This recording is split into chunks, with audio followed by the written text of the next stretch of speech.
नमस्कार दोस्तों, मेरा नाम है विजय कुमार। आप देख रहे हैं कॉमिक्स पिटारा चैनल को। तो चलिए दोस्तों, हम लोग कॉमिक्स पढ़ रहे थे भोकाल, और इसका पहला पार्ट मैंने अपने चैनल पर अपलोड कर दिया है। पहले पार्ट में मैंने इस कॉमिक्स को 15 पेज तक कवर कर दिया था। अब इस पार्ट में इसके आगे कहानी को शुरू करते हैं। मुनादी का एक एक शब्द भोकाल के जहन में घुसता चला गया। विकास नगर, महाराज विकास मोहन, महाबली फुजांग, तिलस्मी ओलंपाक। अब उसके पास रुकने के लिए वक्त नहीं था। महर्षि गाजो वाजो के आश्रम में पहुंचकर ही सांस ली उसने। महर्षि, कहाँ हैं आप महर्षि? किंतु महर्षि गाजो बाजो उसे कहीं नहीं मिले। भोकाल ने 2 दिन भूखे प्यासे महर्षि गाजो बाजो की प्रतीक्षा की। महर्षि बिना बताए कहाँ चले गए? 10 वर्ष में कभी ऐसा नहीं हुआ था। अंततः उसने विकासनगर जाने का दृढ़ निश्चय कर लिया। फिर भोकाल विकासनगर के क्रीड़ा स्थल पर पहुंच गया। विकासनगर के क्रीड़ा स्थल में 4 विजेता चुने गए: भोकाल, सुतान, अति क्रूर एवं तुरीन, जिन्हें महाबली फुजांग ने तिलस्मी ओलंपाक में भेज दिया। मित्रों, ये थी मेरी कहानी, जिसे सुनने के लिए तुम सब बेचैन थे। भोकाल, हम सब तुम्हारी माता श्री को ढूंढने में तुम्हारी मदद करेंगे। कुछ देर बाद भोकाल, हमें शीघ्र ही इस रेगिस्तान से निकल लेना चाहिए। मुझे मौसम के आसार कुछ ठीक नहीं दिख रहे। ठीक कह रहे हो तुम। कितना सही पूर्वाभास था अति क्रूर का। तेज आंधी ने उन्हें हिलने का मौका भी नहीं दिया। तुरीन, श्वेता, सुतान, कहाँ हो तुम? भोकाल, भोकाल चाचा। इतना रेत उड़ा कि सिर्फ रेत की ही आवाज़ सुनाई पड़ती थी और कुछ नहीं। सू साए, रेत ही रेत दिखता था और कुछ नहीं। सबको अथाह रेत ने निगल लिया। और जब आंधी थमी, रेगिस्तान के उस टुकड़े में कई कब्रें दिखाई पड़ रही थी। पृथ्वी पर ये क्या हुआ? कहाँ गए वो सब? क्या भोकाल मर गया? नहीं, भोकाल कभी नहीं मर सकता। ये था कोरी धकेल के राजा कोरिया का राज परिवार, विशालगढ़ का राजा विक्रम सिंह। बाकेलाल, ये क्या हुआ? हमारा प्यारा भोकाल कहाँ खो गया? मुच्छड़, काश तेरी भी किसी रेगिस्तान में ऐसे ही कब्र बन जाए। महाराज, देखते जाइए, भोकाल कब्र फाड़कर भी बाहर आ जाएगा। पृथ्वी के सभी राजा जो इस शानदार खेल का मजा ले रहे थे, उफ, अब इन्हें यहाँ से कौन निकालेगा? खोया नगर का राजा पाया सिंह, भोकाल भोकाल, चौटपुर का राजा सूजा देव। ये हमारे भोकाल चीखने से क्या होगा? वो तो भोकाल ही कुछ कर सकता है। कायरगढ़ का राजा शेर दिल, और इस खेल का दिमाग, इस जाल के रीढ़, इस क्रूरता का आयोजक महाबली फुजांग। वाह वाह, महान खजूरा ने भी तिलस्मी ओलंपाक की रक्षा के लिए क्या शानदार इंतजाम किए हुए हैं। आम आदमी तो क्या जाएगा? ये दिग्गज ही लोहे के चन्ने चबाकर आगे बढ़ पा रहे हैं। तभी भोकाल, एक टीले को चीरता हुआ निकला भोकाल। बाहर निकलते ही उसे दूसरों साथियों की चिंता हुई। वे जरूर मेरी तरह ऐसे ही किसी टीले में दफन होंगे। मैं इन टीलों के नामो निशान मिटा दूंगा। भोकाल फुर्ती से टीलों की तरफ बढ़ा। महाशक्तिशाली तलवार लहराई और रेत के उस पहाड़नुमा टीले से टकराई।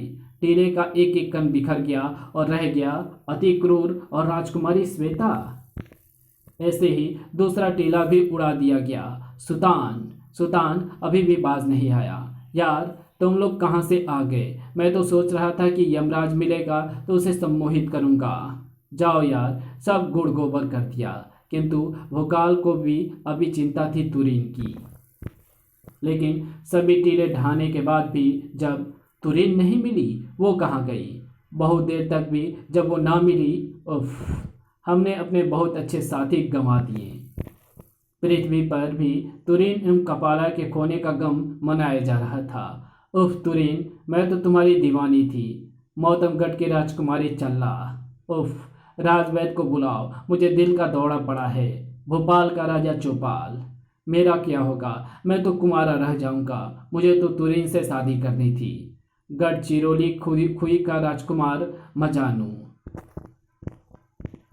हाय तुरीन, तू कहाँ गई? तेरी याद में दिल रोता है। बुरारी का राजा झाड़देव, वाह, मजा आ गया। कितने अच्छे अच्छे मोड़ आ रहे हैं इस खेल में। तिहाड़गढ़ का राजा भागो कैदी सिंह, अरे अरे, ये क्या? ये कैसे भयानक राक्षस इनकी तरफ बढ़ रहे हैं? टोला मोला का राजा टूइया देव। दो बड़े भयानक राक्षस उनकी तरफ बढ़ रहे थे, लेकिन अरे ये तो वही है, राक्षस राज बोझ और भरकम। भोकाल का जिस्म क्रोध से भर उठा। याद आ गया उसे अपने पिता की हत्या का खौफनाक मंजर। फिर वो खुद को रोक नहीं पाया। भोकाल! और वो आलोप से भोकाल बन गया।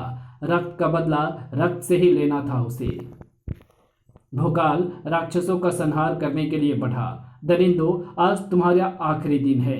किंतु राक्षसों के हाथ लग गई थी मासूम श्वेता। नहीं भोकाल चाचा, बचाओ, उसे छोड़ दे कायर, मुझसे युद्ध कर। नहीं, पहले खेल खेलेंगे फिर युद्ध करेंगे। भोकाल बहुत मुश्किल से खुद को रोक पा रहा था। क्रूरता की हद हो गई। राक्षस ने उछाल फेंका उस बच्ची को। लो भरकम, संभालो, लपका लपकी खेलते हैं। आ आ राजकुमारी श्वेता, जो फूलों की तरह पली थी, आज किसी बेदर्दी से उछाली जा रही थी। मजा आ गया। वाह वाह वाह, क्या शानदार खेल है। भोकाल से ये निर्ममता नहीं सही गई। जानवरों, वार जबरदस्त था, किंतु सही वक्त पर रुक गया, वरना काटो। अरे रुक क्यों गए? हाँ हाँ, काटो सक। बहुत बड़ी हानि होने से बच गई। खूब हंसे दानों उस बेबसी पर। आसमान सिर पर उठा लिया उन्होंने। पागल हो गए वे। भोकाल राक्षस राज भरकम की तरफ दौड़ा। अगर ये मजबूरी ना होती तो तुम्हें अब तक यमलोक पहुंचा चुका होता।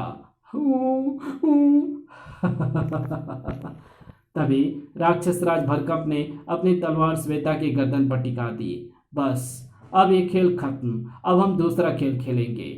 अच्छा, दूसरा खेल जल्दी बताओ भाई, कौन है दूसरा खेल? शैतानी मुस्कुराहट खेल गई दरिंदे के होंठों पर। अब भोकाल अपनी ही तलवार से अपने अंग काटेगा, और अगर नहीं तो मैं इस बुलबुल की गर्दन काट दूंगा। जैसे विवश दिमाग वैसे ही विवश खेल। चौंक उठे सभी, चीख निकल पड़ी उनकी। नहीं भोकाल चाचा, नहीं, मुझे मर जाने दो। आप इनसे अपना बदला ले लो। बच्ची के दिल में कितना दर्द था भोकाल के लिए। तुम ऐसा कुछ नहीं करोगे भोकाल, जैसा ये दरिंदा कह रहा है। मेरे रहते ऐसा कुछ नहीं होगा भोकाल। भोकाल आगे बढ़ा। नहीं, मैं इस बच्ची के लिए अपनी जान दे दूंगा। मुझे कोई नहीं रोक सकता। ये क्या अनर्थ होने जा रहा था। काटो, पहले हाथ, फिर पैर, फिर सिर। भाई भरकम, तुम्हारा खेल तो बहुत शानदार है। नहीं चाचा, नहीं। खचाक। मुझे छोड़ दे सुल्तान, छोड़ दे। मुझे भोकाल को रोकने दे। नहीं अति क्रूर, रुक जाओ। वो जो कर रहा है ठीक कर रहा है। पृथ्वी पर हर व्यक्ति सांसें रोके यह अनर्थ देख रहा था। नहीं, पोंची का राजा चोंची, गजरोला का राजा उड़न खटोला।